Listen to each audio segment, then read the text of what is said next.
जब मैं कॉलेज में था तो मैंने नेबर बाइक राइडर का काम करना शुरू कर दिया। मैं अपने ही जैसे स्टूडेंट्स को राइड्स देकर कुछ पैसे कमाता था। अपने फ्री टाइम में मैं अपने दोस्तों को आधी रात को पार्टीज में भी छोड़ने के लिए जाता। उन सबके पेरेंट्स बहुत अमीर थे और कभी कभी वो मुझे अपनी पार्टीज में भी इनवाइट किया करते थे। मेरा एक एलेक्स नाम का दोस्त था जो पार्टीज करने का बहुत शौकीन था। हर बार जब एलेक्स के पेरेंट्स कहीं बाहर जाते थे तो वो पार्टीज करने के लिए निकल पड़ता। उस दिन एलेक्स के पेरेंट्स किसी काम से बाहर गए थे। उन्होंने एलेक्स को उसके ग्रैंड पेरेंट्स के घर पर छोड़ दिया। उस रात एलेक्स ने मुझे मैसेज किया और उसे पिकअप करने के लिए कहा। उसने मुझे ठीक 11:30 बजे वहां आने के लिए कहा। मैं इसके लिए तैयार हो गया। एलेक्स ने मुझे लोकेशन और डिटेल्स भेज दी। यह नवंबर का महीना था। मैंने अपना डिनर कंप्लीट किया और उसके बाद एलेक्स को पिकअप करने के लिए घर से निकल गया। उसका बताया गया एड्रेस बहुत दूर था और शहर से बाहर का रास्ता बहुत खराब था। उस रास्ते पर एक भी लाइट नहीं थी और मुझे देखने में बहुत दिक्कत हो रही थी। मेरे सामने का रास्ता मुझे ठीक से दिखाई नहीं दे रहा था और तभी मैंने वो टर्न मिस कर दी। कुछ देर तक आगे चलने के बाद मुझे एहसास हुआ कि मैं इस जगह पर खो गया हूँ और तभी मुझे सामने एक पुराना सा घर दिखाई दिया। मैं वहां रुका और मैंने एलेक्स को कॉल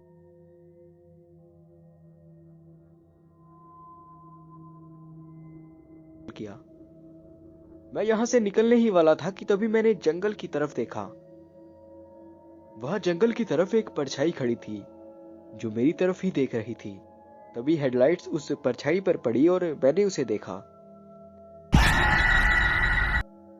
ये एक बुढ़ी औरत थी जो बहुत ही डरावनी लग रही थी। उसने अपने हाथों को फोल्ड कर रखा था और वो अपने मुंह से कुछ बड़बड़ा रही थी जैसे कि वो प्रे कर रही हो। मुझे उसकी कोई भी बात समझ में नहीं आ रही थी। आखिर इस आधी रात को ये औरत क्या कर रही है।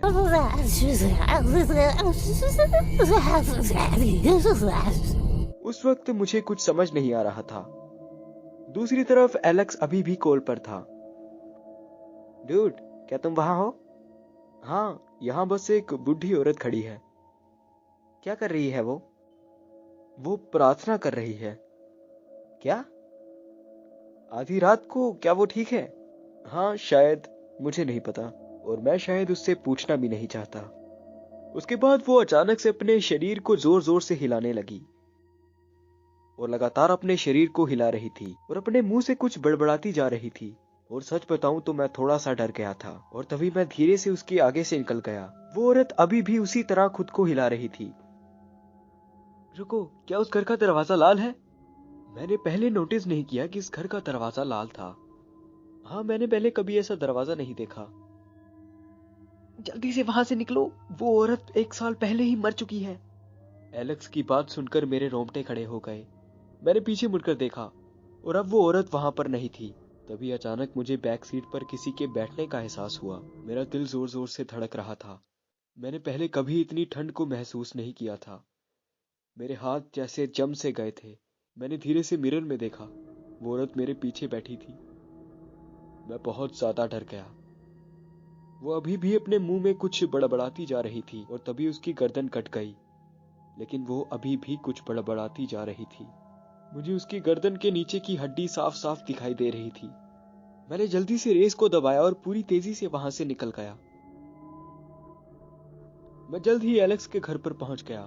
मैंने उसे सब कुछ बताया जो मेरे साथ हुआ। हम दोनों का ही इस पर विश्वास करना मुश्किल हो रहा था। खैर, उस दिन के बाद से मुझे 1 हफ्ते बुरे सपने आते रहे। मैं आज भी उबर मोटो का काम करता हूँ, लेकिन अब मैं एलेक्स को कभी भी उस रास्ते से पिकअप करने के लिए नहीं जाऊंगा।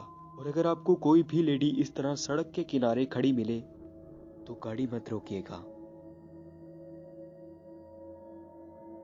मुझे उबर चलाते हुए लगभग 1 साल हो चुका है, लेकिन मेरे साथ अब तक कोई भी दुर्घटना नहीं हुई। इस बार मेरी गाड़ी के अंदर एक शराबी आदमी घुस आया था जो लगातार बैक सीट के शीशे पर मार रहा था। लेकिन ये मेरी जॉब छोड़ने की वजह नहीं है। ये मंडे की रात थी और लगभग रात के 12:30 बज रहे थे। उबर में आप किसी भी वक्त काम कर सकते हैं। ये मायने नहीं रखता कि रात के कितने बज रहे हैं। मुझे ज्यादा देर तक इंतजार नहीं करना पड़ा और मुझे एक ड्राइव का मैसेज आया। ये एक औरत का था जिसका नाम पेमिला था। मैं जल्दी से उसके बताए हुए एड्रेस पर पहुंच गया, लेकिन वहां पर कोई भी नहीं था। ये मेरे साथ पहली बार नहीं हुआ। मैं रेडियो को ऑन कर ही रहा था कि तभी मैंने दरवाजा खोलने की आवाज सुनी। मैंने मुस्कुराते हुए पीछे देखा, लेकिन मेरी खुशी जल्द ही कंफ्यूजन में बदल गई। पमीला दरअसल एक बूढ़ी औरत थी, लेकिन जो बात मुझे हैरान कर रही थी वो था उसका चेहरा, जो बहुत ही अजीब और डरावना था। खैर, मैंने सब चीजों को इग्नोर किया। आप कैसी हो पमीला? उसने मेरी बात का कोई जवाब नहीं दिया और गाड़ी के अंदर बैठ गई। मैं उसको रियर व्यू मिरर में देख पा रहा था। वो किसी चुड़ैल की तरह दिखाई दे रही थी। उसके चेहरे पर कोई भी भाव नहीं था और वो बहुत ही अजीब थी। तो आप कहां पर जा रही हैं? दोबारा उसने मेरी बात का कोई जवाब नहीं दिया। क्या वो मुझे सुन नहीं पा रही थी या फिर उसे हिंदी समझ में नहीं आ रही थी? उसके बाद मेरे मोबाइल में एक मैसेज आया। उसने मोबाइल पर ही अपनी लोकेशन बता दी थी। मैं लोकेशन पर जाने लगा। क्या आप लॉस एंजलिस से हैं?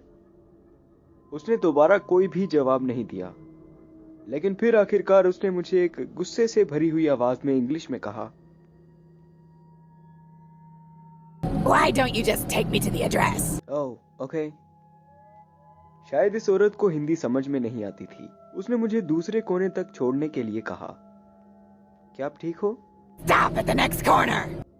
पर अब मुझे थोड़ी सी बेइज्जती महसूस हो रही थी। शायद ये औरत ऐसी ही थी और मैं उसे बार बार सवाल करके अनकंफर्टेबल कर रहा था। इसके बाद मैंने उसे उसकी लोकेशन तक छोड़ा और तभी उसने मुझसे कहा,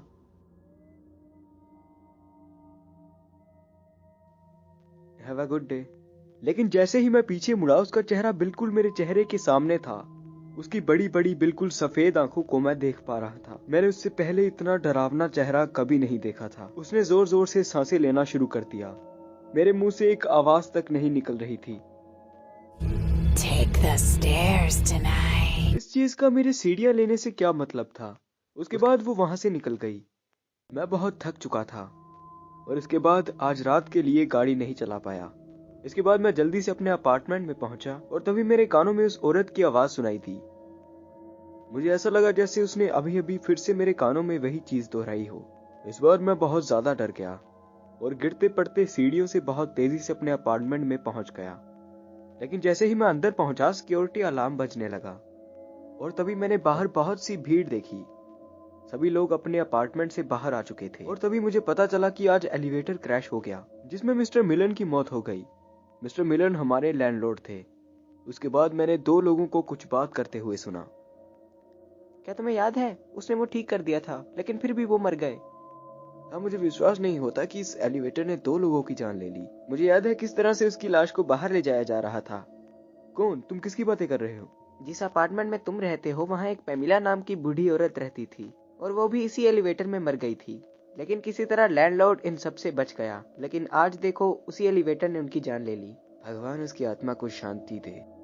मैंने घबराती हुई आवाज में उनसे पूछा, उसकी लाश को कहाँ दफनाया गया? यहाँ से लगभग 2 किलोमीटर दूर।